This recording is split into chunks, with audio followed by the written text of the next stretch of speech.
The Dirt with me, Mike Howell, an economics podcast where I present the down and dirty agronomic science to help grow crops and bottom lines. Inspired by economics.com, farming's go-to informational resource, I'm here to break down the latest crop nutrition research, news, and issues, helping farmers make better business decisions through actionable insights. Let's dig in. Well, hello again, everyone. Welcome to The Dirt. We've got another great episode coming to you today. We have Dr. Antonio Mallarino and Dr. Allan Blaylock. They're going to be talking with us today about some P&K recommendations. We know it's getting into fall and right in the middle of harvest season now. Everybody's getting excited about this harvest. As soon as harvest is over, everybody will be looking to start making some applications. We want to remind you to get those soil tests done. Make sure we know what's been taken out of these fields and what your fields actually need before you start making these applications.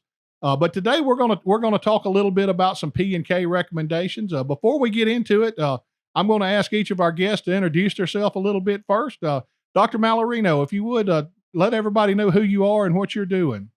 Okay, I am now Professor Emeritus because I'm retired since last December, but I'm still working as usual. So I was specialist, research and extension specialist at the Department of Agronomy. And I started in 1993.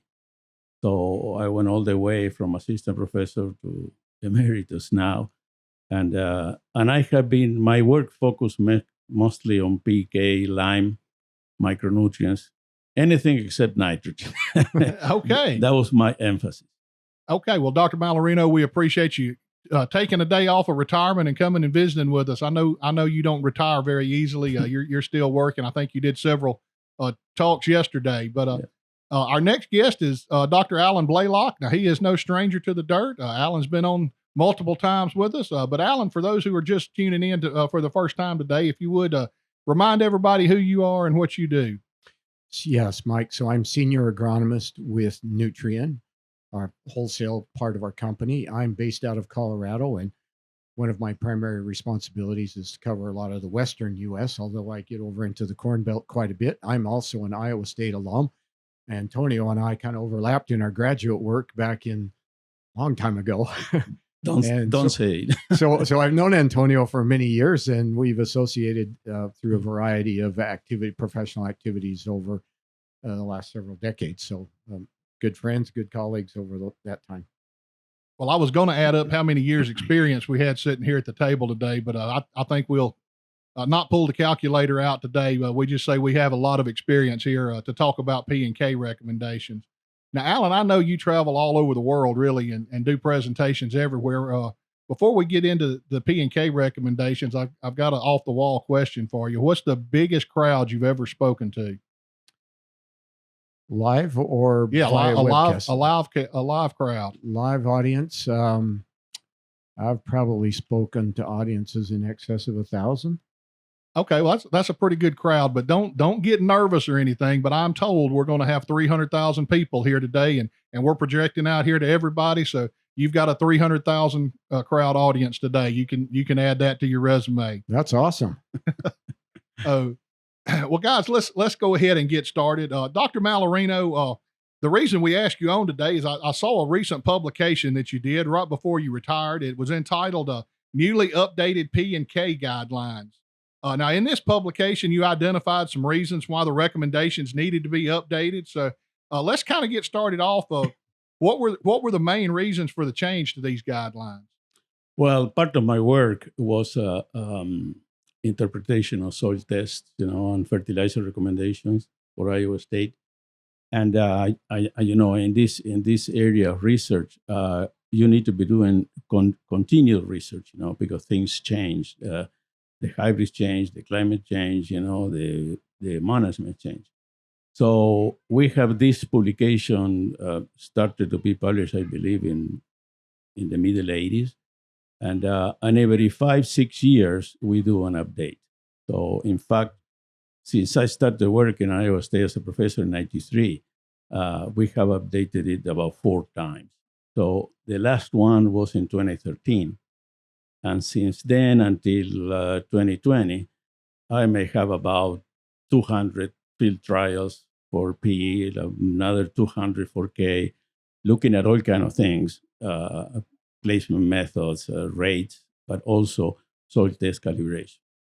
So when data started to accumulate, and I saw a few things that have to be updated, that's why we made the update last year. Okay. Allan, is this the same as in some other areas? I think maybe some other states are reviewing their data as well. Maybe some other states making updates as well.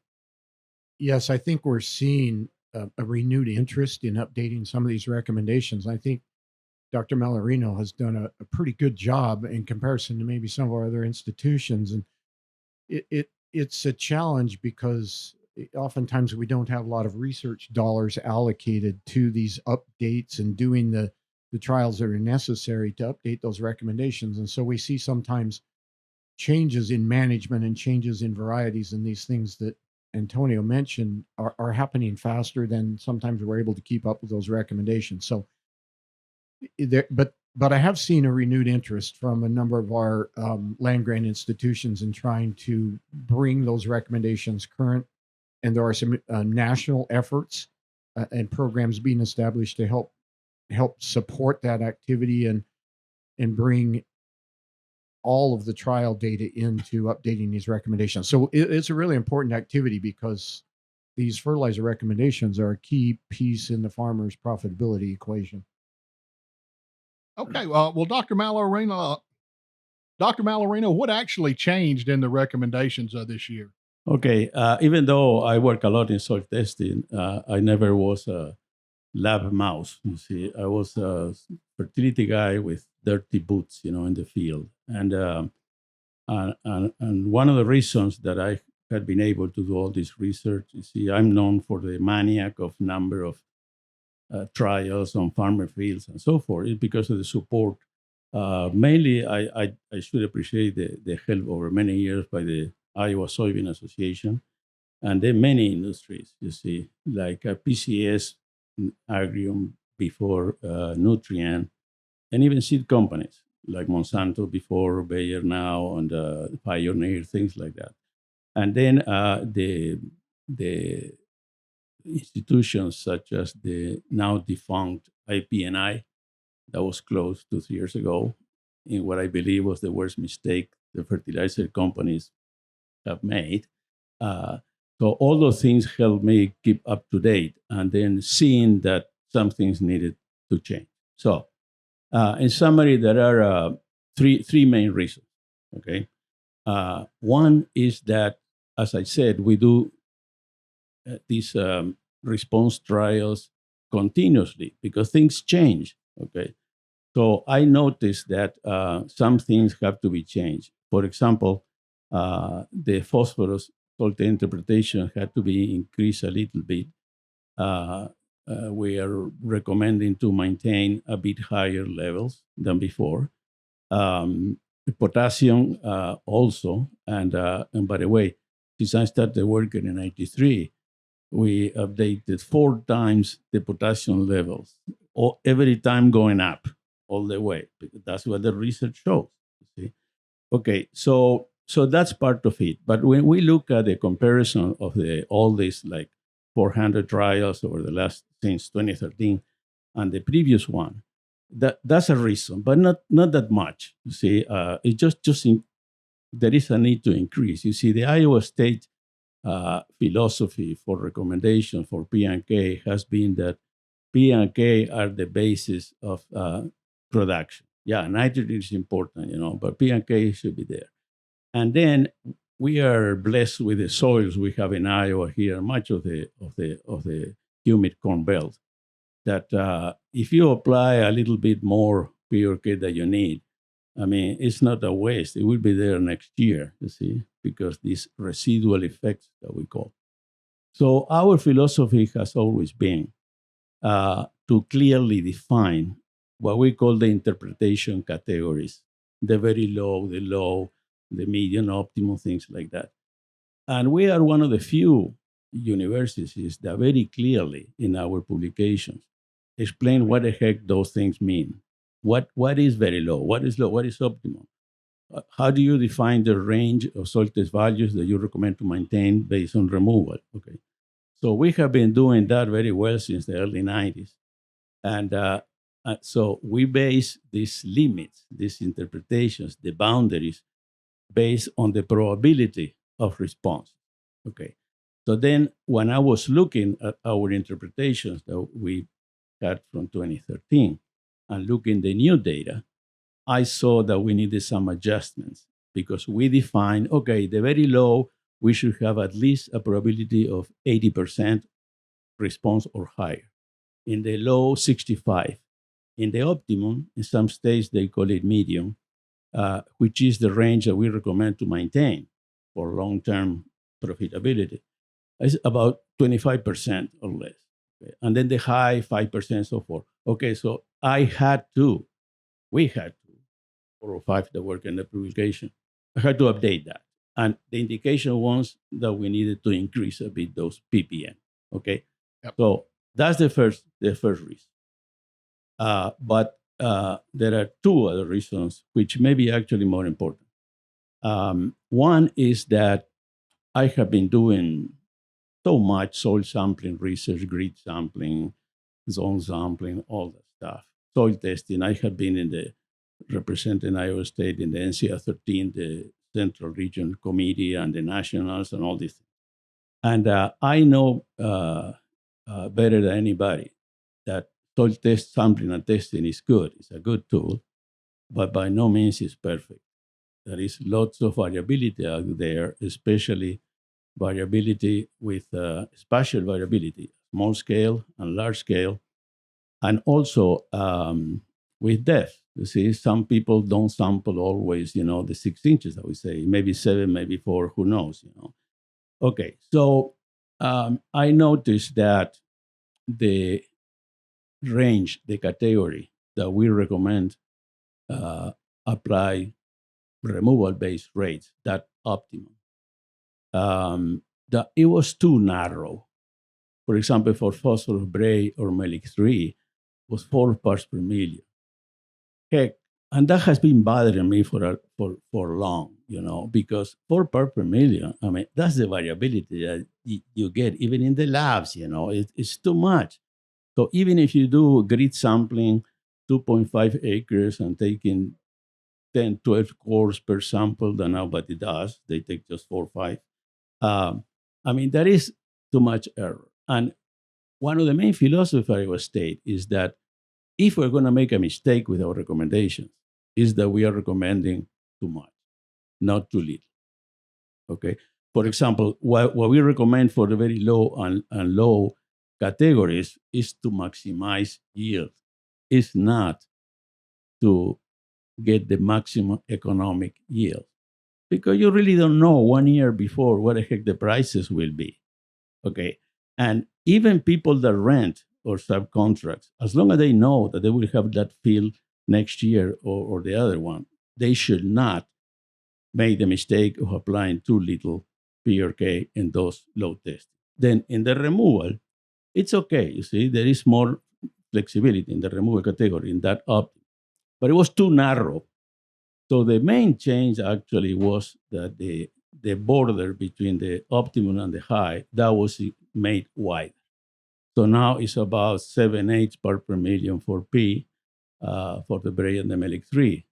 For potassium, I believe it's like 12-15 ppm. So that means, okay, most people want to maintain what they have. They want to build up, and then maintain. So we feel more comfortable that we are, with our recommendation, we are not limiting yield, actually. You see, that's a reason. So that's one reason. That was too narrow, We are not so perfect. And often we fight, among states, because we say 25 ppm, the others say 20, the others say, Jesus, that's nothing. That's within the spatial variability that we see out there, So, Right. So that's why. Okay. Now, the other reason, and some of my fellow researchers or in soil testing, they don't like too much when I say that. But I'm known for saying what I think, and being honest. there is lots of bias and difference between laboratories. You send a sample to one lab, you send the same sample to another, you get a different number. Okay.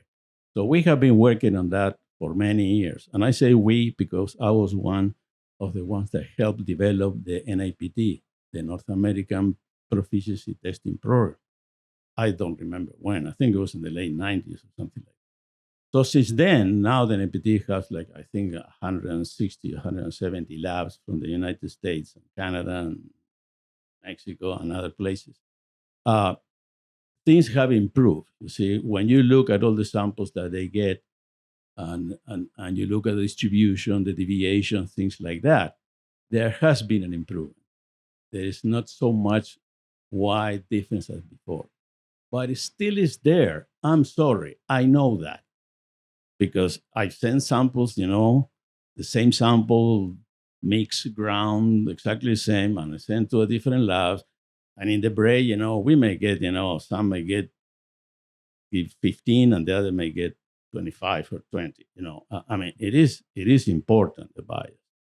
And I believe that sometimes we want to, not to show that too much in soil testing. We want to put that under the rug because, hey, we worked 20 years in the NAPT and this, the other proficiency testing, the ALP, the many labs are joined there, and the state certification programs, things like that. So how can this guy now come and say that there is too much bias, too much difference? Well, there is, damn it. So we need to recognize that. Yep. Because of that, I recognize that. So that's why I convinced 2 or 3 guys in Iowa State to follow me to make that thing wider, that range wider. Okay, and I feel good about it because now I could retire in peace that I have not been compromising the profitability of the yield levels of the farmers, because the farmers are spending lots of money in the great hybrids, in the combines and the pickup trucks, and the land and all these things.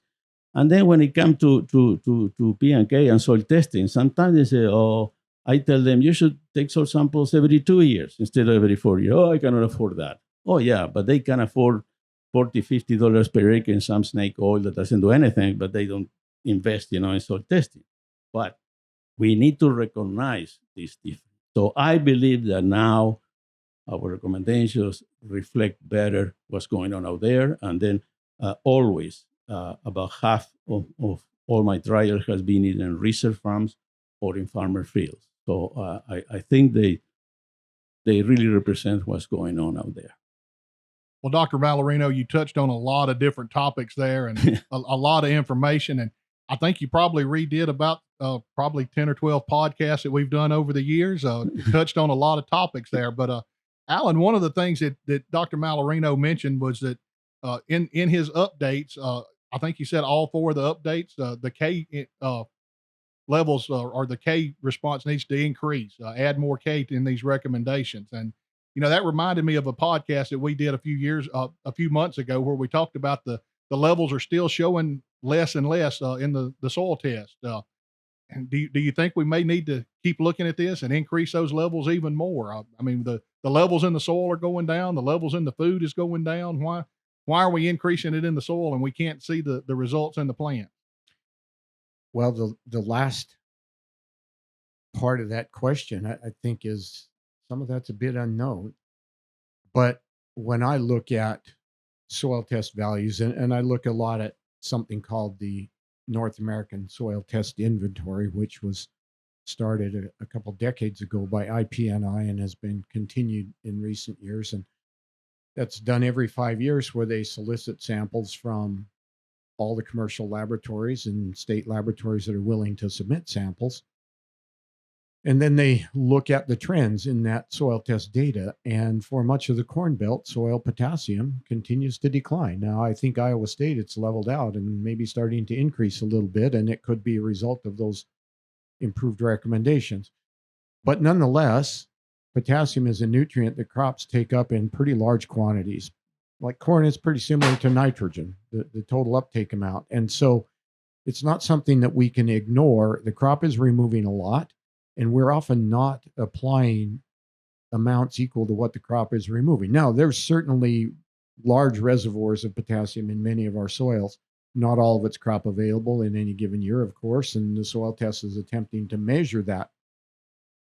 I guess, nonetheless, what I'm getting to is I think potassium is sometimes not given as much attention as it needs. And you referenced potassium in the food. There was a paper published a couple of years ago that sampled a very large number of food products in the U.S. This was stimulated by some study of blood samples of the U.S. population, just testing random blood samples and finding that an increasing percentage of the population has a disorder called hypokalemia, which just really means potassium deficiency in the blood. That led them to go look at the foods. Are people getting potassium in their foods? And so they tested a bunch of these food products and found that, lo and behold, the potassium content of a lot of our foods is decreasing. And they tested processed foods and fresh foods and meat and dairy and all these different products. And so then they looked back to the soil test inventory and said, well, wait a minute, soil test potassium is declining as well. There seems to be a connection between soil test, fertilizer use, potassium in the food, and this potassium deficiency in the human population. So that's a good indicator that maybe we need more attention on this potassium issue. So the work that Antonio has been doing with these potassium recommendations is not just about yield. Yes, it is about yield, but it's also about food quality and human nutrition.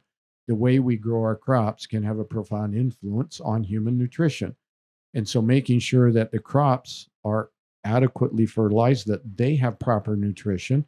We don't want excess, of course, but adequate nutrition to grow the healthiest crop that we can, which translates again to human health and impacts our human health in a variety of ways. Good quality food is critical.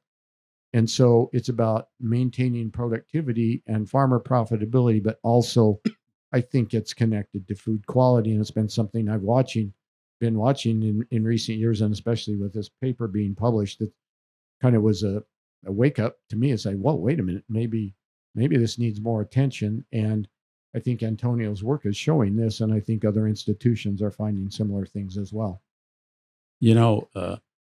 3-4 years ago, I laughed with my doctor when he said, after some blood analysis, you should take some potassium pills. I said, what?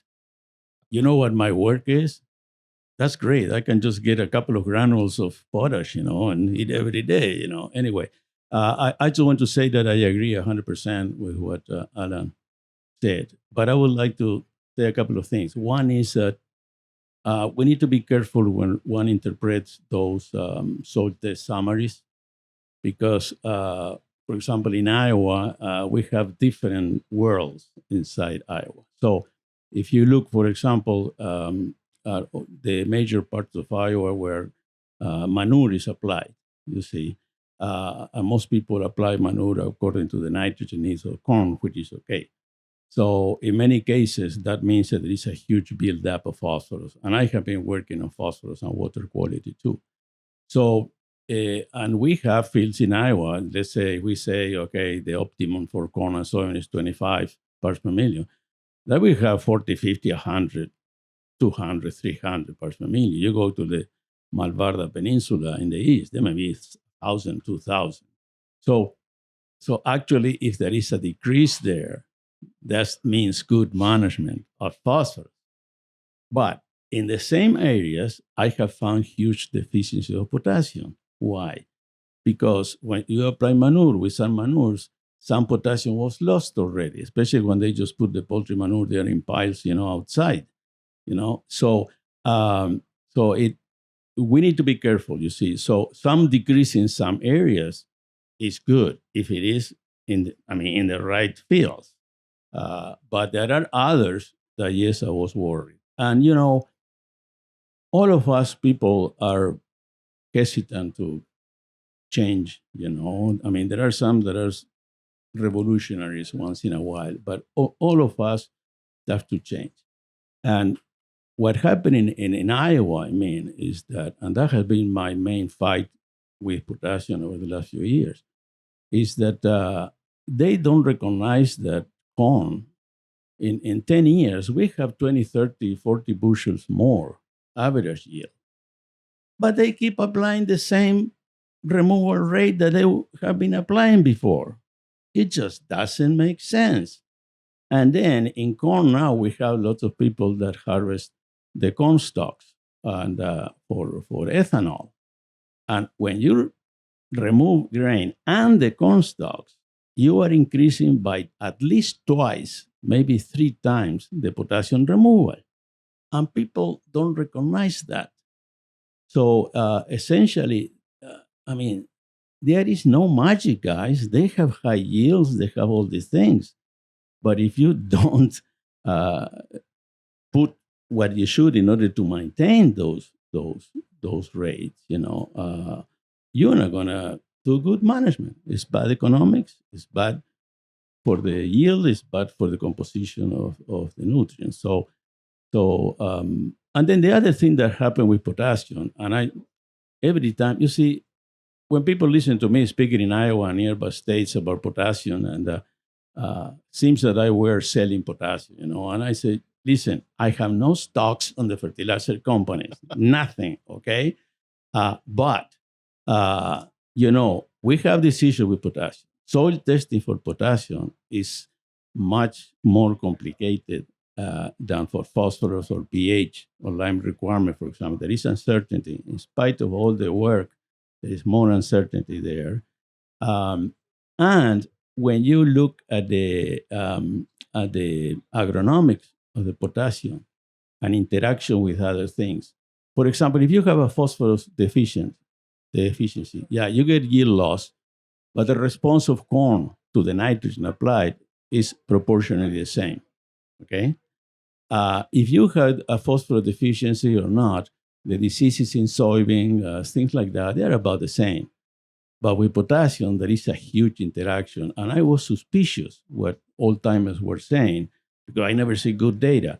But now I have the data. So it is very clear that if you have a potassium deficiency, that reduces the capacity of the corn to respond to the nitrogen that they are applying. Okay? It's not that you need to have very high potassium. Don't risk a potassium deficiency because then all that nitrogen you're applying to the corn is not producing yield. In soybean, I mean, you have a potassium deficiency. And I work with several plant pathologists about that. You get all the incidence of all these diseases, which I don't have a clue. That's where I work with a plant pathologist. Cercospora, frog eye, all these things. You get a huge increase in the incidence. So aphids. Now we are having a problem with aphids in soybean in Iowa now. Maybe you have heard, hey, the aphids are so smart that they see a potassium deficiency in soybean. That's where they go, So when we are working with potassium, there are all these considerations that we need to apply. The other thing is phosphorus, for example, an excess of phosphorus not only make farmers lose money, or profits, but creates problems in water quality. And then, of course, we have EPA and the Department of Natural Resources on our back with regulation. We don't want that. We want to be the best job that we can. But but potassium is not an issue. You can eat it. Actually, my doctor recommended for me, So there is risk on everything. Don't be careful with excess phosphorus, okay? But be careful with potassium. Hey, it's not an environmental problem, okay? And we have all these uncertainties in terms of the testing and the rates to apply. And we have all this interaction with other things, that you have a potassium deficiency, you are shooting your toes, because you are decreasing yield and the profitability of production in several ways due to several reasons. Dr. Mallarino, that's exactly my theory on a lot of things. And, if the plants are deficient in potassium, you're going to lose that yield. And you said don't take a risk on that, and I don't take a risk. I try to never get hungry because I don't want to lose anything. I've worked hard to get this yield, so it's the same theory. So, Dr. Mallarino, we talked a lot about what did change in your recommendations. And there's also some ththings that didn't change. You want to highlight a few of the things that stayed the same over the recommendations? Yes. When I started, I was working here as a postdoc and assistant scientist for 4 years before 93. So I was working already in B&K. And I noticed, the first thing I noticed is that seems that the current interpretations are not right. I mean, I noticed that. There were a few fields that were in the optimum according to the recommendation, and we had these huge responses there. So that's where I started. The other was that in the early 90s, late 80s, seems that no-till were going to be 100% all over Iowa and the north central region. Of course, it was not. But there was very, very little research in fertilizer placement and management for no-till. And Allan knows that very well because he worked with a couple of groups that they were doing some research on that, but it wasn't enough in my view. So I started with the help of the Soybean Association, Monsanto, and Pioneer, PCS, all those. I started this major fertilizer placement research. So I've done all kind of experiments, hundreds, and with banding with the plant, liquid, dry, in furrow, not in furrow, starter, debanding, band in the fall, band in the spring, all these things. And at about 10 years ago, essentially, I stopped most of that research. It was very expensive. I remember having all over Iowa with a deep band application because I also look at strip till, without the fertilizer. That was huge expensive. In spite of my ability to get funding, I was getting tired. And then I was getting the same result. So I kept just a few experiments in 5 research farms that we have PK, rates, placement, broadcast, planter band, all the stuff just to keep studying. We had 44 years of systems comparisons. I closed them 2-3 years ago. When we made the changes in the recommendations in 1999, and there were major changes. One was the introduction of the Olsen and the Melic 3. There were no interpretations for Olsen and the Melic 3 in Iowa. But also, we introduced changes in the fertilizer placement recommendation because essentially there was none. And then that was in 99. Then in 2013, we updated them again. So since 2013, all this additional research that I did showed that they didn't change. So we did not change those. So we are blessed in Iowa. We are in a humid region. Yeah, once in a while we have a drought, but we have these great soils. They are good, organic matter. Roots can go deep. It's not like some soils in northern Missouri or in other places. So there is not really much crop response to the band application except for a starter once in a while. Okay, so that we did not change that. We left as they were because I didn't see any obvious reason.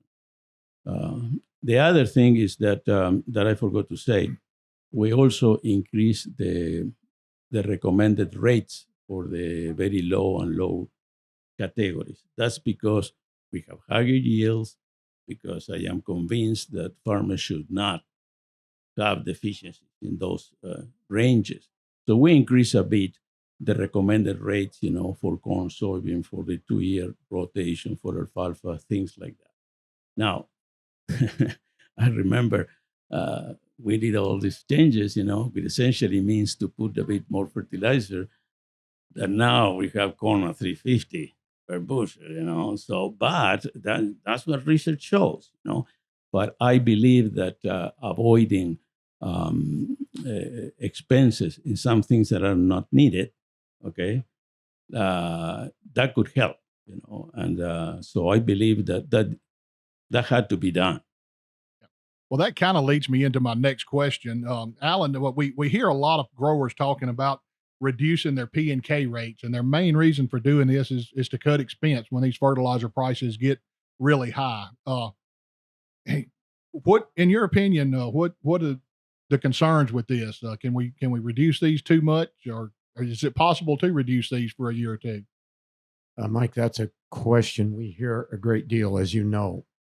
And I think I'm on the same page with Antonio with this, but I'll give you my general philosophy, and that is that if the farmer has done a good job maintaining soil fertility, they're in this optimum range, or maybe even a little above. So Antonio talked about maybe put on a little bit extra and build that soil up. If they've done a good job of that, we can, on occasion, when prices are high and maybe the cash flow isn't so good, we can rely on what we've banked in the soil. That's a term that's sometimes used. We have this bank of nutrients in the soil that are there for the plant to extract. And there's a lot of the soils, especially here in Iowa, are pretty highly buffered. There's a large reserve capacity that we can tap into. So if I don't have good cash flow, for example, and my costs are pretty high, and I have to manage that, I may be able to cut back on my P and K for a year, maybe a couple years, but be very cautious. As Antonio says, you don't want to risk yield loss because of those nutrients. Now, if you have not done a good job maintaining soil fertility and you're down in one of these lower categories that Antonio referenced, then you can't really cut back without economic cost. You will suffer on the profitability because that affects yield. Now, I think we all recognize that yield is one of the biggest components of that profitability equation. And farmers can do a number of different things to influence yield. There are a variety of practices. It's fertility, it's weed control, it's a lot of those things. That's something over which the farmer has some control, not total control, because weather is still a factor. But fertility is a big part of that yield equation, and that's something over which the farmer has control. So therefore, that's a component of the profitability equation that the farmer can influence. He can't change the weather. It's not predictable, but he can adjust fertility practices. So my philosophy on that is the farmer should not be skimping or cutting back on things that are going to have a direct impact on yield, because yield is so important to profitability. There may be other places you can save, and there may be things you can save on even in fertility that maybe don't have an immediate impact on yield, but over the long term could. I would not recommend to the farmer that he cut back on P and K for a number of consecutive years, because that then starts to deplete the soil.